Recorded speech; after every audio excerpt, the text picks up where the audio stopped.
Well, hello everybody and welcome back to the PKF. I'm your host Preston. Today you join me back on the channel for our first drive in my Lamborghini Urus. So I'm sort of getting everything up to temperature here. We can talk a little bit about the background of this Urus, the spec, and about some of the choices that led me to purchasing this particular vehicle. This Lamborghini Urus is finished in Grigio Nimbus Matt. What does that mean? Obviously from the factory, sort of a lightish silver gray matte finish. I think the Lamborghini has some of the best matte finishes and paint offerings in general in the market. Finished over Nero leather with Giallo Taurus accent stitching. That's some of the yellow accent stitching here, which I think beautifully finishes the car. There's the extended leather package up here on the dash, and the brake calipers are also finished in that Giallo Taurus, so you have sort of the cohesive theme there with the yellow accent. But I think that the matte silver really gives it a nice classy look. You know, some of these can get pretty obnoxious. You know, your yellows, your oranges, lime green. I wanted to have a more subdued example of the Urus. More professional, clean look, rather than going for one of those wild colors. And a lot of people think, well, Lamborghini, wild color, why didn't you do it? But I think for everyday use, this silver really suits the Lamborghini well. It really shows off some of the crazy lines of the vehicle. Here onto one of my better roads here, 55-mile-an-hour road. And what is the Lamborghini Urus like to drive? It's very interesting. You know, it is a lot like a lot of performance, luxury-oriented vehicles in the market. It's very bipolar, and I mean that in a good way. You're stepping out onto the road in comfort mode. It's actually a very subdued, relaxing experience. It's surprising. So the comfort mode in Lamborghini Urus nomenclature is strata, and that is of course street in Italian. So that's the most comfortable, relaxing, daily driver oriented mode of the Urus.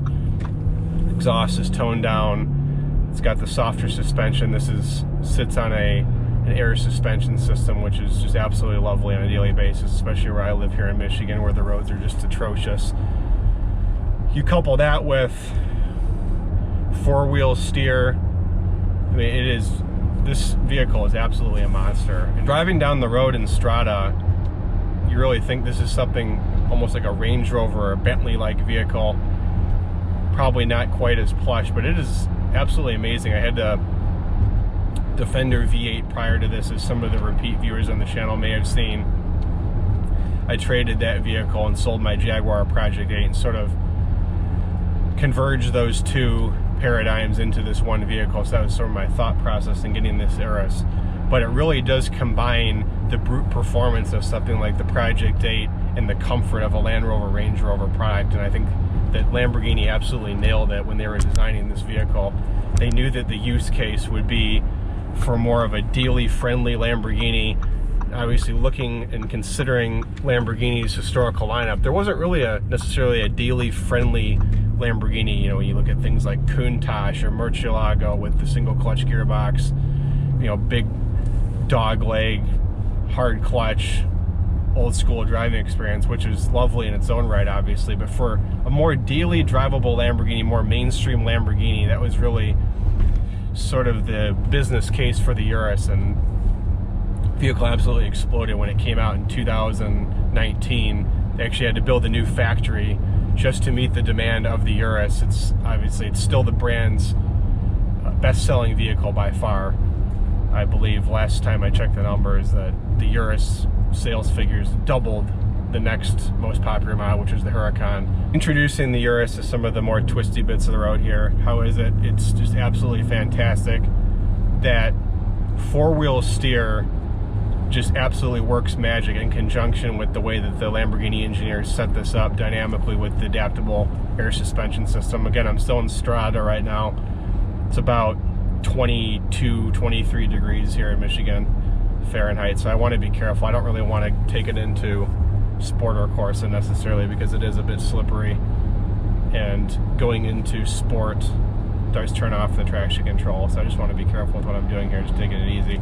But hopefully it comes through the camera and shows you some of the dynamicism of this Urus. And it's no light vehicle, obviously, not quite 5,000 pounds, but I think knocking on the door, I want to say something like with fluids and all, 4,700 pounds. So it's a pretty heavy vehicle. It feels nothing like that.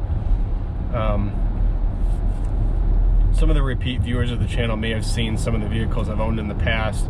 I had an F-Pace SVR, Range Rover SVR.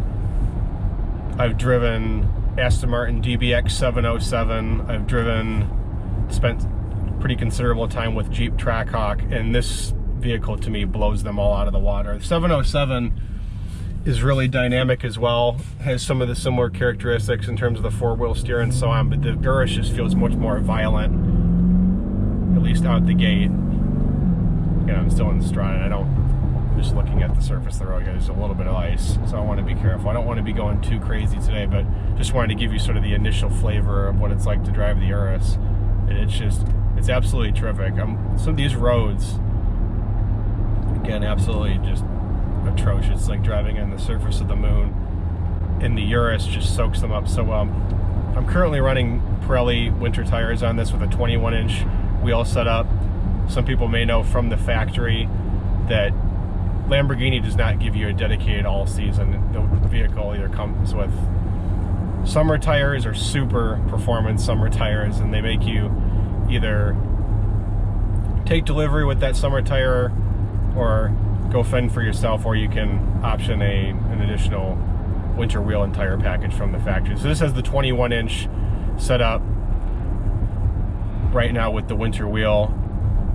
On the vehicle from factory came the 23-inch Tegate wheels with the P0 Corsa tire, I believe it was. What is there to tell you about the Urus? I mean, by far, in a way, to me, it is the most exciting daily driver that I've owned. I've put only about 150-ish miles on it since I bought it. This is a 2021 example. It has 9,800 miles currently. What is the value proposition of the Urus? Again, as I alluded to earlier in the video, the prices were really absurd when they came out, particularly Performante were actually over list for quite some time.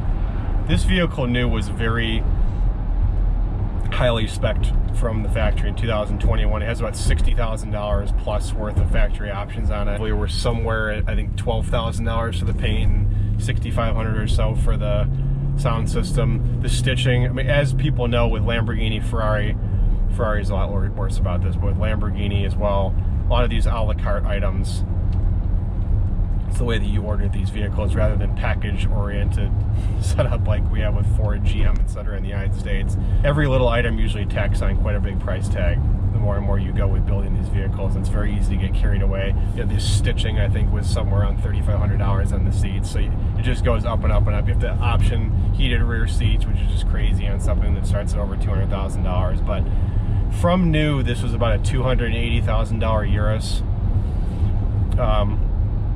Depreciated quite a bit since then, so I'm very happy with the price point that I paid for it. I don't want to talk about exactly what I paid, but let's just say there's very good values out there for these, I think, if you find the right one. There's a lot of pretty ugly, messy examples in the market, 5, 6, 7 owner vehicles, potentially used as rental cars and so on, so there's a lot of bad ones in the market to look out for, but I'm the third owner of this vehicle.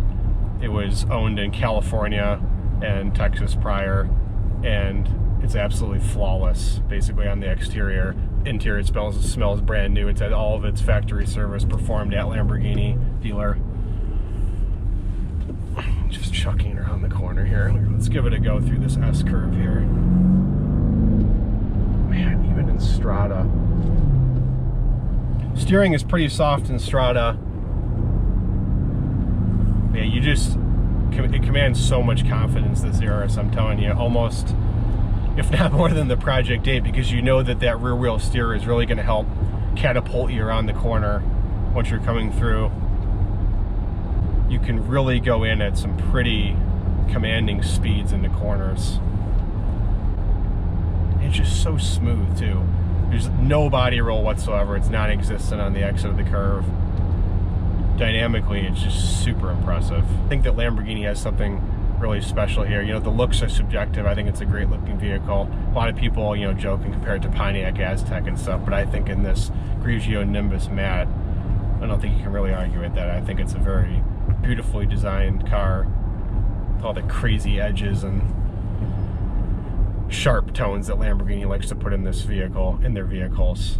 I think that is by definition, by name, a Lamborghini, and I think that it meets its badge expectations and goes beyond them considerably. About the likes and dislikes of the Urus for ending the video, starting off with some of the dislikes. First dislike, I guess, if you're going to order a new one, it would be just the fact that, you know, at $200,000, I think that more standard equipment should come on these than how they currently are optioned. For example, I talked about earlier in the video how you have to option heated rear seats. I mean, that on a $200,000 car, they should be heated and ventilated from the factory, no cost option. I think that kind of goes without saying. So I guess it's just dealing with some of the, you know, the high-end, not trickery of the manufacturers, but just that they know that the consumer is going to pay it, so they charge you accordingly. But, you know, I think that these should come a little bit more well-equipped. I guess another dislike would just be, it feels very solidly built, but I guess just the daintiness of it. The question is, do you want to drive or use something as your daily driver that is over $200,000? And, you know, that's the question that the individual himself or herself has to struggle with. You know, I think a lot of buyers in this bracket thinking about this vehicle may not care at this price point about that question, but it does make you think, you know, there are a lot of cheaper alternatives elsewhere where you could perhaps have, you know, maybe at least 90% of the fun, whether it's RS6, getting that RSQ8, which a lot of people would talk about as the baby Urus. What's the reason for getting the Urus? There's, I suppose, Range Rover Sport SV, which is a little bit less. Don't think it's as exciting as this. I think it's quite a bit toned down compared to Urus, having the BMW power plant. I think it's a lot more subdued. As I was saying with the daintiness, again, this is satin paint from the factory. Driving around here on winter roads in Michigan, and this vehicle does not have paint protection film on it, which does make me quite a bit nervous. You know, I'm very anal about my cars, so I guess that's just another negative, that as soon as you take delivery of your vehicle, really, if you want to keep it in perfect shape, you need to shell out another $10,000, $12,000 to get the full PPF wrap done on the vehicle. Why that's not done or offered from the factory comprehensively, or at least come on the vehicle with such a fragile, in quotes, paint job, I don't know. I guess that's just another way that you get sort of nickel and dimed in this category of vehicle. I guess that's another negative. But for me, the positives and the likes obviously far outweigh the negatives of the Urus. First like is just the dynamicism and the dual personality of this Urus. You get right in. Yeah, there are a couple things that you need to learn. For example, touch the right paddle to put it into drive versus a more conventional stock or so on. But you get used to all those things very quickly. But everything, and this is also a positive, being that it is based largely on the Audi platform and shares some componentry with Porsche Cayenne, etc., you know where everything is going to be. So you have your CarPlay, easy to use, the buttons, infotainment, your climate control, everything is Audi MMI basically. If you've been in any modern day Audi product, this is going to be a very easy vehicle for you to get in and get used to very quickly. So it's just the ease of use.